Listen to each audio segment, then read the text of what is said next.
How's it going, guys? Today I'll be showing you how to winterize a 2016 Tige Z3. And the steps that I take will be very similar to other Tiges in this era, but specifically I'll be working on my Indmar 6.2 liter Raptor 440.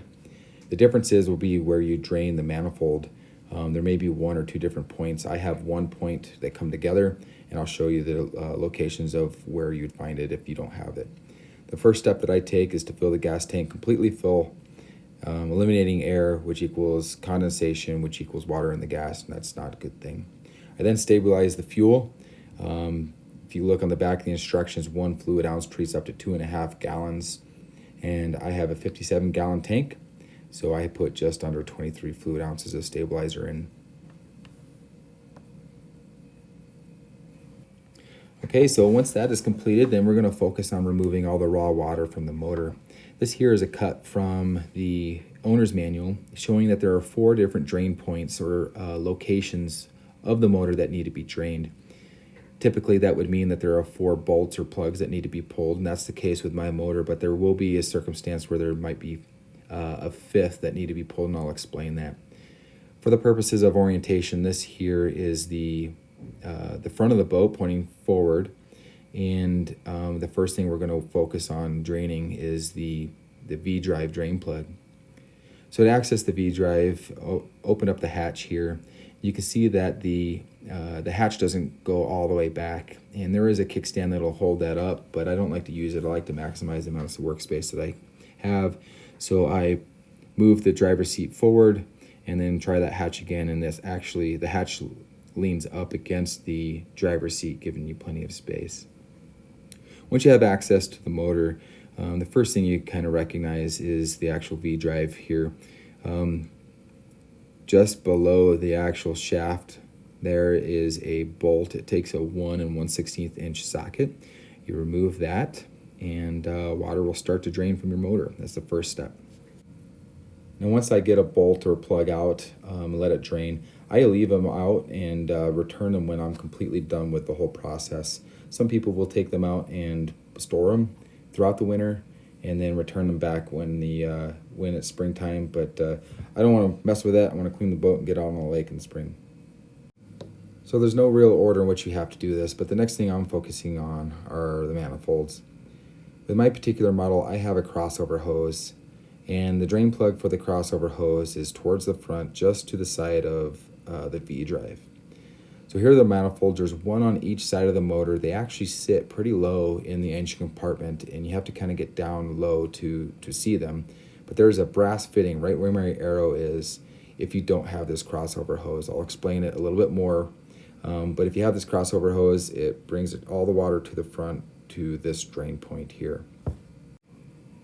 So we're at the front of the boat, and here is your crossover hose. It goes from one side to the other, connecting the manifolds to one drain point.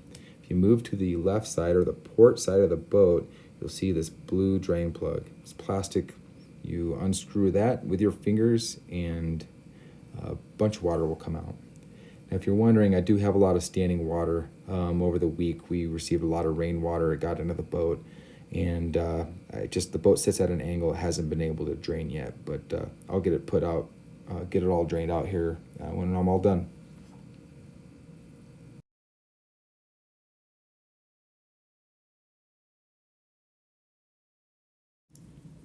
All right, now I'll be honest, I haven't had the need to research what dripless packing is, and I don't know what that is. But if you don't have that, and you don't have this crossover hose in my make and model, then you need to remove the brass fittings, one on each manifold. Now Mike's Garage, link below, has a great instructional video on how to locate those, but I can tell you that they're right in this location, one on each side. Remove those fittings and you'll have drained the manifold. To help with further illustration, this is the starboard locker looking at the engine compartment. Right here is your manifold, and towards the front is the beginning of the crossover hose. If the crossover hose isn't there, then you'll have brass fittings or a drain plug. You pull one on each side, and that's how you drain your manifold. So the next two locations are kind of difficult to locate, even kind of difficult to reach. But we're looking for the heat exchanger and the transmission cooler. Both have one plug, either a brass fitting or a plastic plug. They both come from the starboard side. They're relatively close to each other. But this is a premium model that you're looking at here, which I don't have. This is a better representation of what I have of the heat exchange and the transmission cooler. You see A and B are very close to each other. And the next video here is going to actually show you how to locate the two plugs. All right, so coming in from the starboard locker, looking towards the back of the motor, you'll see this big orange tube, or the heat exchanger. And pointed towards the back right of the boat is the brass plug that needs to be pulled. Here's an illustration of what we're looking at. You can see B is what we're trying to get to. Remove that with an 11 16" socket. You can see the plug up there, but I didn't record me taking the bolt out just because, well, one, it's pretty self-explanatory, but also really hard to take the video and remove that stuff at the same time. All right, well, the last thing that we're trying to remove is a blue plug on a really hard, rigid tube between the water pump and the transmission cooler. We just removed the plug from the heat exchanger, and if you follow that around with your hand, you got to really reach in there, but you follow it around towards the center and the back of the boat, you'll feel the blue plug. Just to help with location, this is coming in off of the port side. You can see the heat exchanger right here. And if you move in a little further, you'll see the blue plug just underneath it all. Here's a still photo of it coming from the back looking towards the front. You can see the heat exchanger plug here. And further to the back or to the rear and center of the boat is the blue plug. And that should be the last drain point for you. I know I mentioned this earlier in the video, but just to recap, once the bolts are gone or out and all the water is removed, I then return the bolts back to their positions. That way I'm ready to go in the springtime. Now I know some people will pump their motor with antifreeze. I know some people will leave the bolts out throughout the winter, but I've never had any issues. The last thing that I do for the boat is remove the batteries. And I know there are options of keeping the batteries in place and on a tender. I choose not to do, well, I don't have that option because I keep it in a storage unit without power. There's no climate control. And so the batteries come out and I put them on a tender in my garage.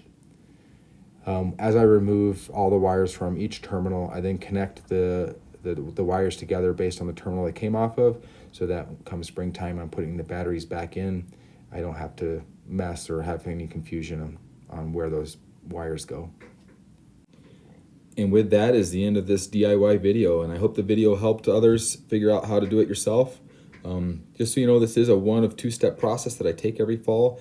I drain the raw water and also change the oil in my motor. I do have a video on my channel on how to change the oil.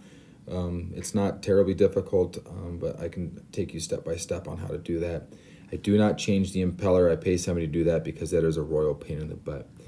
But with that, I hope everybody enjoyed the video, learned something, and you're able to get back out on the water this coming spring.